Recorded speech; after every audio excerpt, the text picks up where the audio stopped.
ভাই এই যে টাকাগুলো পড়ে রয়েছে আপনি, হ্যাঁ এই যে আর আপনি, হ্যাঁ তাহলে কার? দেখেন তো আপনার নাকি, আমি তো এদিক যাইতেছি দেখি কি এই যে টাকা পড়ে আছে, কার টাকা? আমার তো পকেটে ছিল, এখন পড়ছে নাকি কইতে পারে না, সঠিক কইতে এই পারতেছি টাকা না। ছিল আপনার? কত টাকা ছিল? আমার গোনা ছিল না, হ্যাঁ গোনা ছিল না। এটা কি আপনার? আমি সঠিক বলতে পারতেছি না, আমার পকেট থেকে পড়তে পারে নাও পড়তে পারে, আমি গোনা ছিল না বলতে পারতেছি না। তাহলে এই টাকাগুলো কার হইতে পারে? এখন এই জায়গায় তো পড়ে আছে আপনার কাছেই, তাহলে টাকাটা কার হইতে পারে? দেখছেন কতগুলা টাকা, তাহলে কি করবো কোন তো এই টাকাগুলা? কারণ আপনার ইচ্ছা, আপনি যেহেতু পাইছেন এটা আপনার ইচ্ছা, এটা আমার কথা। আমি পাইছি না, টাকাগুলো তো আপনার পিছে পড়ে আছে, তাহলে থাকলেও তাহলে আপনার আপনি নিয়ে নেন। আপনার ইচ্ছা, এটা আমি তো বলতেছি এটা আপনার ইচ্ছা। এটা আমি তো পাই নাই। এখন আপনার না। আর আমি সঠিক বলতেছি, আমার টাকা পকেটে ছিল, এখন পড়লেও পড়তে পারে, আমার গোনা নাই কি। তাই হ্যাঁ, এটা আপনার ইচ্ছা এখন। কার টাকা? এখন আপনার টাকা যদি হয় তাহলে আপনি নিয়ে নিতে পারেন, আমি বুঝছেন? সঠিক বলতে পারতেছি না, ঠিক আছে? সঠিক বলতে পারতেছেন না তো চলেন না, তাহলে আপনারও যদি না হয় সঠিক না বলতে পারেন না, তাহলে আমিও তো বলতে পারতেছি না, তাহলে কি করি শুনেন, আপনার দুইজনে ভাগ করে নিয়ে।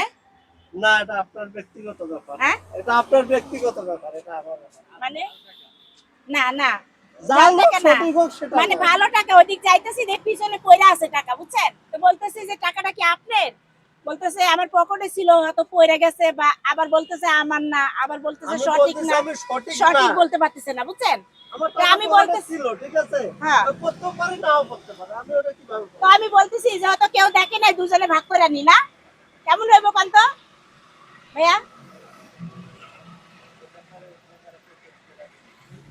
দেন না না, ভাইয়া বলতেছে এইসব ব্যাপারে উনি মানে রায় দিতে পারে না, আমি মানে তো ওটা বলছি যে আমিও সঠিক বলতেছি, টাকা আপনারও হতে পারে, আপনিও ফেলাই দিতে পারেন, দিয়ে আমার বল পরীক্ষা করতে পারেন, তাই। ঠিক আছে? তো দর্শক আসলে টাকাটা কিন্তু আমারই ছিল, বুঝছেন? আমি আসলে ওই ভাইটিকে একটি মানবিক পরীক্ষা নিছি, ভাইটি আসলে সঠিক বলতে পারতেছে না টাকাটা কার। আসলে ভাই শুনেন, আমি আসলে আমি নিজেই টাকাটা রেখে গেছি, বুঝছেন? ওটাই তো বলতেছি রেখে যে আমি আপনাকে একটা মানবিক পরীক্ষা নিচ্ছি, এদিকে দাঁড়ান, সুজা হয়ে দাঁড়ান, এত কাজ করলে হবে? তো আসলে ভাইটি বললো যে সঠিক উনি বলতে পারতেছে না, উনার পকেটেও টাকা ছিল, উনি পড়ে গেছে কিনা উনি সঠিক বলতে পারতেছে না। আসলে উনি ভালো মানুষ, বুঝছেন? এখনো যে পৃথিবীতে ভালো মানুষ আছে এটাই ট্রাই করলে বোঝা যায়।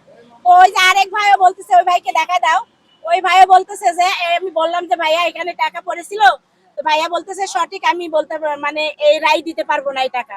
তো আমি বলছিলাম যে ভাইয়া যদি আপনার না হয় তাহলে দুজনে ভাগ করে নিয়ে নি, উনি এটাতেও মানে রাজি না, বলতেছে আপনার খুশি, আপনি যা করেন। তো দর্শকরা আসলে মানবিক পরীক্ষা করছিলাম, ভাইটি মানবিক পরীক্ষায় পাশ করছে। তো আসলে টাকাটা আসা আমারই, হ্যাঁ, কিন্তু এই টাকাটা এখন এই ভাইয়ের হয়ে গেল, কারণ কিসের জন্য জানেন? আমি ওই মায়ের ভাইকে মানবিক পরীক্ষা করছিলাম, এখন এই ভাইকে আমি খুশি হয়ে দিলাম। আপনি কি খুশি হয়েছেন? আপনি খুশি হলে আমি খুশি, হ্যাঁ আপনি ভাই খুশি হলে এদিকে আসেন, আপনি খুশি হলে আমি খুশি, বলতেছি হ্যাঁ ভালো হয়েছে না, কারণ ভালো হয়েছে না, ওই যে দেখেন একটা ভিডিও হচ্ছে, আমি একটা মানবিক কাজ করি, ভালো কাজ করছি, বুঝছেন? তো আপনি কি খুশি আছেন ভাইয়া? আসলে আমাদের কাজগুলো কেমন হচ্ছে? ভালো, দোয়া করেন আমি যেন অনেক দূরে এগিয়ে যেতে পারি, বুঝছেন? হ্যাঁ দোয়া করেন। ইনশাআল্লাহ। তো বলেন সবাইকে আপুর ভিডিওগুলো শেয়ার করে দিন, আপুর ভিডিওগুলো শেয়ার করে দেন, উনি ভালো লোক, ওনার শেয়ার করে দেন সবাই। যাতে আমি আরো অনেক মানুষকে হেল্প করতে পারি বা আমার স্বপ্নটা পূরণ করতে পারি, আরো বেশি বেশি আপনাদেরকে দিতে পারি। আচ্ছা, তো দর্শক এই পর্যন্ত ভিডিওটা সবাই শেয়ার করে দিবেন আর আমাদের পাশে থাকবেন, ভালো থাকেন, হ্যাঁ ইনশাআল্লাহ। আচ্ছা।